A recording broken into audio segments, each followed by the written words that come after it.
I'm reacting to your wrestling hot takes. I'm currently on vacation, so I apologize if any of the hot takes all of a sudden have become outdated because something big happened in the WWE. But Hot Takes is a weekly video series where I give you all a platform to be able to voice your thoughts, whether they're good or bad, about the current world and state of professional wrestling. So if you want to be part of next week's Hot Takes video, make sure that you're following me on X. The link will be in the description of this video. I ask for your hot take on there every single Friday usually. And as always, don't forget to subscribe to this channel, ring the bell for notifications. If you're a wrestling fan, I know that you're going to fall in love with this YouTube channel because we always upload daily wrestling content even when I'm on vacation. All right, let's read your stupid shit. The first hot take comes from WWE superstar Dijak, who won't leave me alone, who says, hot take, this is literally just from Ray showing you, and shows me a screenshot that he's now trending on Twitter. I think this is great, Dijak. I'm glad that my pain has become your personal gain on social media. I'm genuinely afraid to post anything because anytime that I post anything, everyone, not Dijak, everyone tags Dijak to get him to ratio me, and sometimes he does, sometimes he doesn't, so I don't know when it's coming. I don't know what to do. I don't know who to call. I don't know who to express my feelings to. But it feels like Dijak is the owner of my social media platforms. It feels like he's my boss now. Jey Uso is the first person to pin Roman Reigns clean after 1,000+ days. Him beating Ilja is not a shock. In kayfabe, Uso is tiers above Ilja. This is what people don't get. I understand the hardcore loyal fan base of Ilja Dragunov and NXT Black and Gold being like, Ilja is an elite wrestler, one of the top 5 wrestlers on the planet, and should not be losing to Jey Uso. I get their logic, but when it comes to the WWE and the main roster, I actually agree with you. In kayfabe, Jey Uso is supposed to be tiers above Ilja Dragunov, just like how Cody Rhodes was tiers above Carmelo Hayes. When Cody Rhodes beat Carmelo Hayes, it wasn't burying Carmelo Hayes, and just like when Jey Uso beat Ilja Dragunov, it's not burying Ilja Dragunov. It's okay for these NXT call-ups to lose to the people that are at the top of the food chain, like Cody Rhodes and like Jey Uso. Whether you believe that Jey Uso deserves to be at the top of the food chain, that's up to your interpretation. But the fact of the matter is, in WWE television, he is at the top of the food chain, so losing to Jey Uso, it's not a bad thing. And on top of that, Ilja Dragunov, on his second episode of Monday Night Raw, is main eventing Monday Night Raw. Ilja Dragunov is gonna be just fine. He didn't get buried by Jey Uso like so many people are crying and whining about. Ilja will have gold on his waist before Jey Uso. See, this is interesting. I think that betting odds would say that you're wrong because Jey Uso is the only shark really hovering around the World Heavyweight Championship picture. And Damian Priest isn't this like cemented champion that can't be toppled. I wouldn't be surprised if Damian Priest loses the title as early as this summer to Jey Uso, probably at Clash at the Castle. Meanwhile, Ilja Dragunov is gonna have to go through his trials, through his tribulations, to eventually get a chance at a World Heavyweight Championship opportunity. And I think that it's gonna take significantly longer for him to get to that point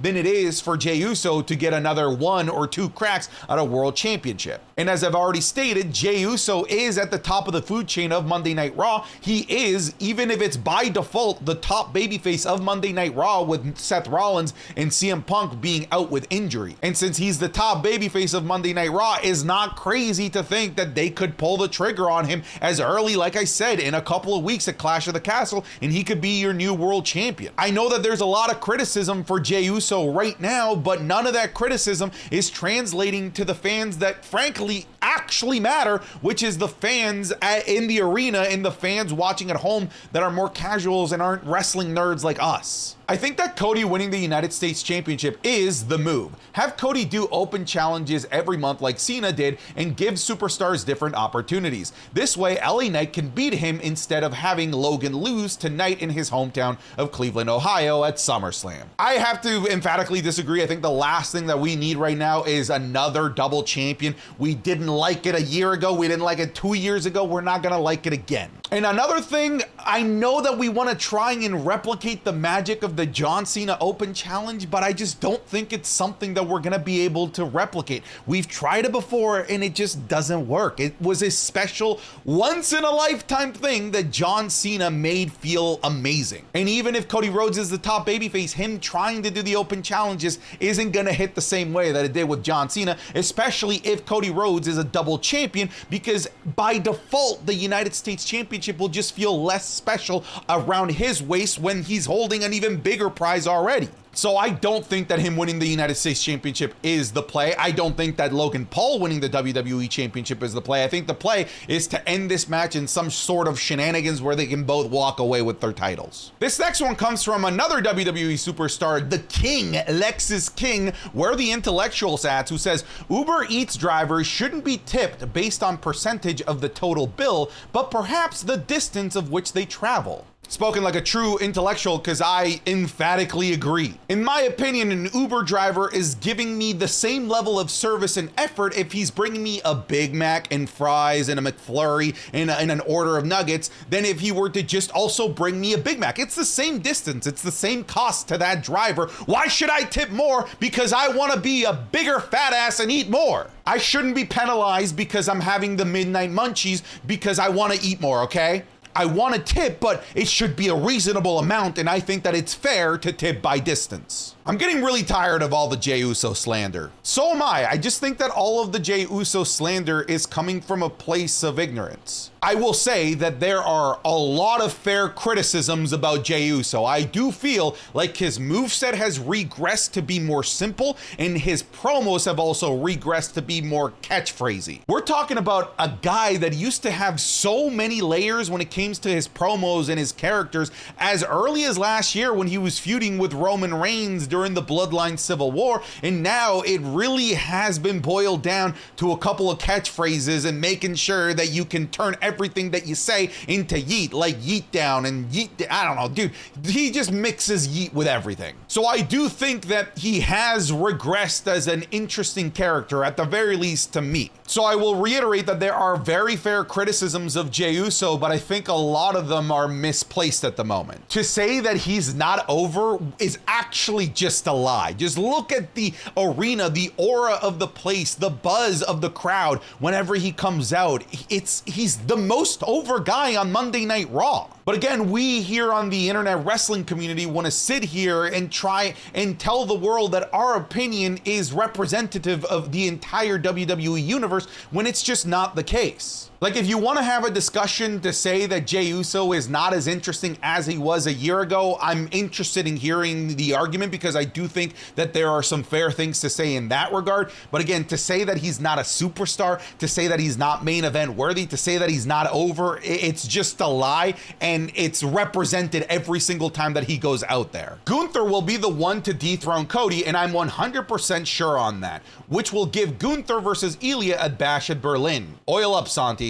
I think it's probably too soon for Gunther to be the one to dethrone Cody Rhodes and to give us Gunther versus Ilja at Bash in Berlin for the WWE Championship. I think that Cody Rhodes is going to hold this thing for much longer. But there's a couple things here that I want to talk about. Gunther versus Ilja at Bash in Berlin, that shit is happening. It's like locked down. That's the best place to have this match. No ifs, ands, or buts. Whether it's for a world title or not remains to be seen. I bet it's going to be for the World Heavyweight Championship, because my prediction is that Gunther is going to walk in as World Heavyweight Champion and Ilja is going to walk in to try and take it away from him. In terms of Gunther and Cody Rhodes, I feel like in a different lifetime, in a different universe, that actually is the perfect foil for Cody Rhodes. But the thing is that Cody Rhodes just has bigger fish to fry that are still out in the distance, like The Rock and Roman Reigns, and of course, just the overlooming presence of the Bloodline. When you have those people that are waiting to take a swing at you, you don't really want to have Gunther wait behind those guys,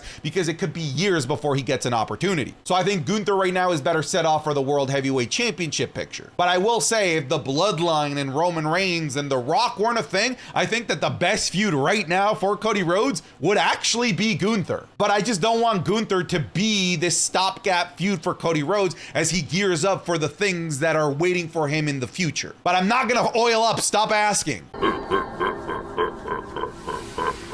If you have a problem with Meltzer or anyone else's match ratings, just make your own rating. I agree with this. I also just don't get why we hold certain people's opinions just to this like higher standard. Like, Meltzer is just a dude. Him giving 5 stars or 1 star to something isn't this like universal factual truth of life. because a match that he hates, I might love, and a match that he loves, I might hate. It's a subjective thing. I'm somebody that looks for opinions on wrestling matches, not a singular opinion from one guy. Personally, I think the best way to create a narrative is to actually watch the match yourself and give your own opinions, but then also watch the opinions of various different people, various different outlets, and not just evangelize the opinion on one guy. Oh!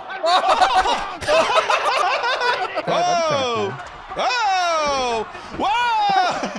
Look at this! See? Yo! And that's dead weight. Oh, I forgot about this.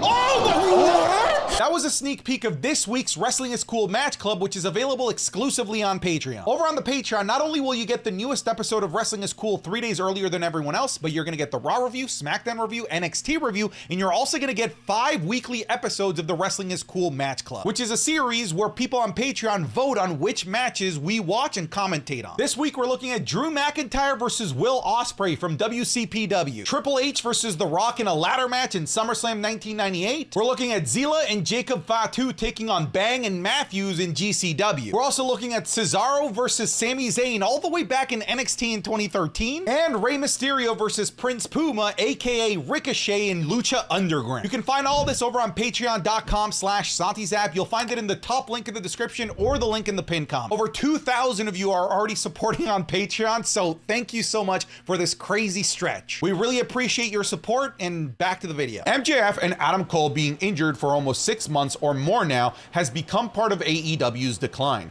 We have not seen even a promo from MJF since he lost, and throw in all the All-In footage disaster, and AEW is sinking harder than WWE was in 2019. There are a lot of things piling up on AEW, but I don't think that AEW is gonna go out of business. I don't think that it's in this massive decline, but it is hurting right now, and it is a lot of things that have compounded at once that are hurting it right now. And losing MJF and Adam Cole to these freak injuries really sucked, because that was by far their most intriguing and biggest storyline coming out of All In. And not being able to pay off that storyline after having that fantastic match at All In kind of is a bummer. But I also think it's totally okay for AEW to have these growing pains. I've said this before, and I'm gonna say it again. To compare it to the WWE, it's not even fair. The WWE has been around for 50 plus years. I'm sure they had some big struggles in their first 5 years of being around as a company. AEW is only 5 years old. It's gonna have these tough times as it really finds its footing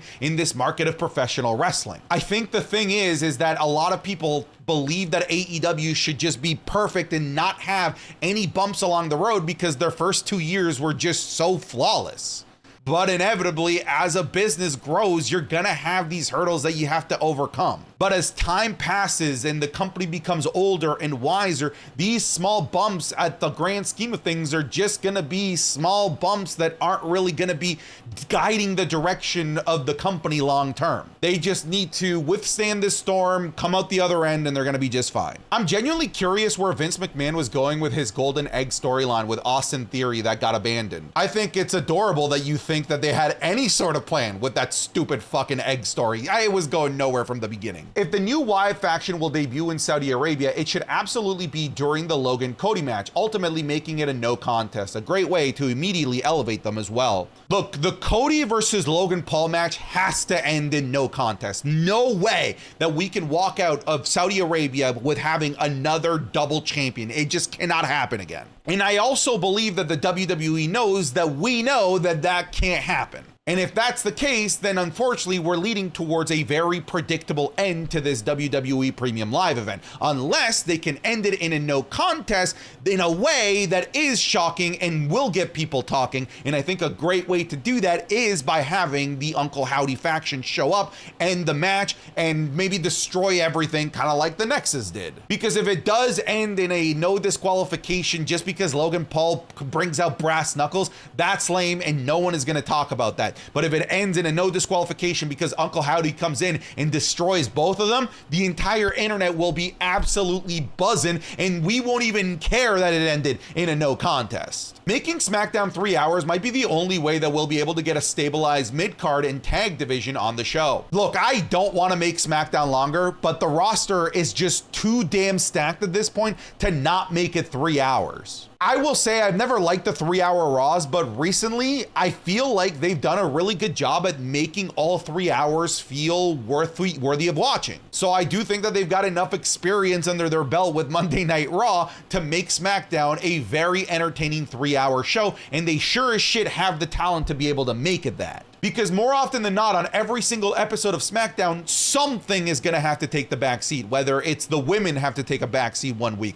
whether it's the mid-card has to take a back seat, whether it's the tag team division having to take a back seat, something inevitably has to take a week off to make room for the bigger storylines. WWE needs to bring in more content creators as it does good for them. I would love that. I don't know if the WWE will ever really directly work with content creators, but I will say, I think it's a fair thing to say that at the very least, they allow content creators to do their thing. Unlike AEW and Fight TV that are fighting with content creators every step of the way and making it really difficult for us to make content about AEW. I think the WWE understands that this is free marketing for them and it's free buzz for them. I just don't understand how AEW doesn't see that. If anything, the startup company should be the one wanting to work with content creators to get the word out as much as possible. And yet somehow it's the big giant conglomerate WWE that understands that just letting these content creators do their thing is the best way to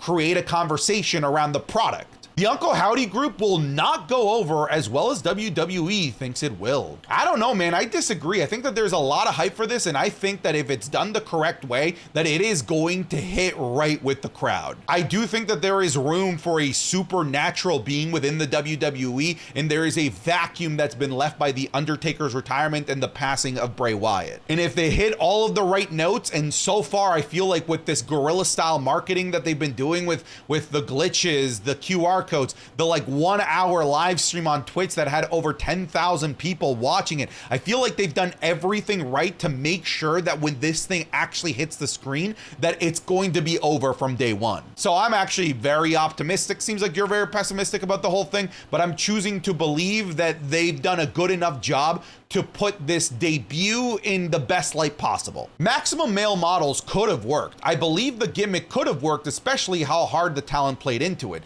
The only reason it didn't is because they put LA Knight as Max Dupree and no one wanted that, and they never got a real push. I've been very vocal that I love the male models. I love these types of gimmicks in the WWE. And it's annoying that they were let go when they were, because I actually, interestingly enough, believe that they were finally getting over with the crowd. Their feud with Alpha Academy and the things that were going back and forth with Otis and Maxine Dupree were gold. And then all of a sudden they were just taken away from us and we didn't really get to have an opportunity to have the male models really flourish. But I think that both Mace and Mansoor were fantastic in that role. Orton versus Cena, career versus career at WrestleMania should be Cena's last match. Both faces fighting for what they love. God damn it. It's a good idea, dude. I love it. Invest in Oba Femi because that man will be world heavyweight champion in his first year in the main roster. I wholeheartedly agree. He's right now the NXT North American champion, and I think it's gonna get to the point where he's just gonna have to vacate that thing because I don't know anyone who could realistically beat Oba Femi. We talk a lot about how Braun Breaker is gonna have this incredible career.